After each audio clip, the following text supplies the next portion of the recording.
Hi, எல்லாம் எப்படி இருக்கிறீங்க? எல்லோரும் நல்லா இருக்கிறீங்களா? வாங்க இன்றைக்கி சொரக்காய் கடைஞ்சி சாப்பிட்றலாம். பாருங்கள், ஒரு சின்ன மீடியம் சைஸ் சின்ன சொரக்காய் தான். தோல் சீவிட்டு அதை கழுவிட்டு அரிஞ்சு வச்சுருக்கிறேன். ஒரு சொம்பு தண்ணி வச்சுக்கலாம். 4 பச்சை மிளகா போட்டுக்கலாம். இந்த மிளகா கொஞ்சம் காரம் கம்மியாக தான் இருக்கும், அதனால் இது போட்டுக்கிறேன். தண்ணி கொதிக்கட்டும். இந்த சொரக்காய் இந்த வெயில் நாளில் சாப்பிட்றது ரொம்ப உடம்புக்கு நல்லது. ஆனால் பிள்ளைங்களுக்கெல்லாம் கூட்டு பொரியல் இந்த மாதிரி செஞ்சு கொடுத்தோம்னா சாப்பிடவே மாட்டாங்க. இந்த மாதிரி செஞ்சு கடைஞ்சி சாப்பாட்டில் சாப்பிட்ருவாங்க. வாங்க இதை இப்போ கடைஞ்சிருவோம். தண்ணி கொதிக்கட்டும்.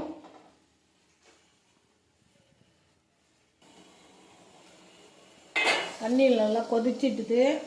இப்போ இந்த சொரக்காய் எடுத்து இதில் சேர்த்து போட்டுக்கணும்.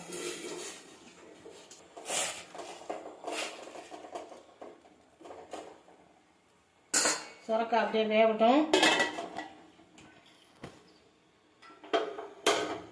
இதை அப்படியே இந்த பக்கம் மாற்றிக்கலாம்.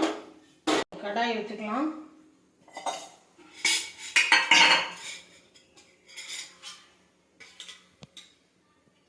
ஒரு 2 ஸ்பூன் எண்ணெய் விட்டுக்கலாம். ஒரு ஸ்பூன் ஜீரகம் போட்டுக்கலாம். ஒரு 2 காஞ்ச மிளகாய் போட்டுக்கலாம். ஒரு கைப்பிடி பூண்டு, ஒரு மீடியம் சைஸ் வெங்காயம் 2 வெங்காயம் எடுத்து அரிஞ்சு வச்சுருக்கேன். அதையும் இது கூட சேர்த்துக்குவோம்.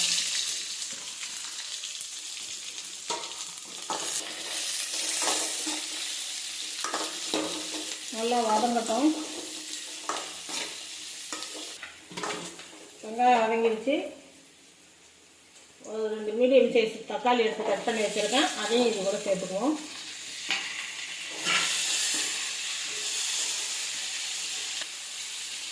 வெங்காயம் தக்காளி வதங்கிறது கொஞ்சமாக உப்பு போட்டுக்கலாம்.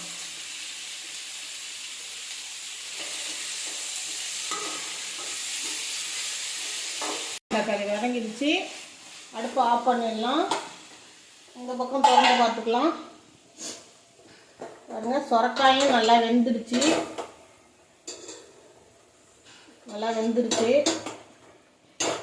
இந்த வதக்கின வெங்காயம் தக்காளி எல்லாம் இது கூட போட்டுக்கலாம்.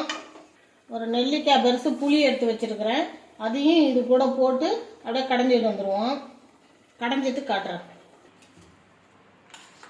சொரக்காயை கடைஞ்சிக்கிட்டு வந்துட்டேன். அதுக்கு ஒரு தாளிச்சுக்கலாம்.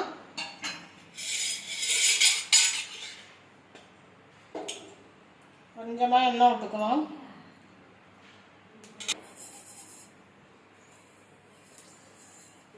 கடுகு போட்டுக்கலாம்.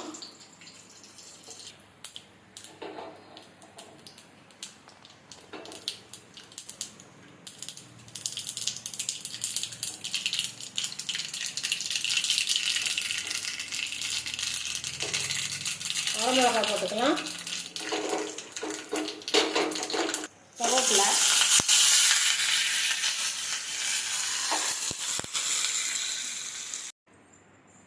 சூப்பராக சொரக்காய் கடைஞ்சி வச்சுட்டேன்.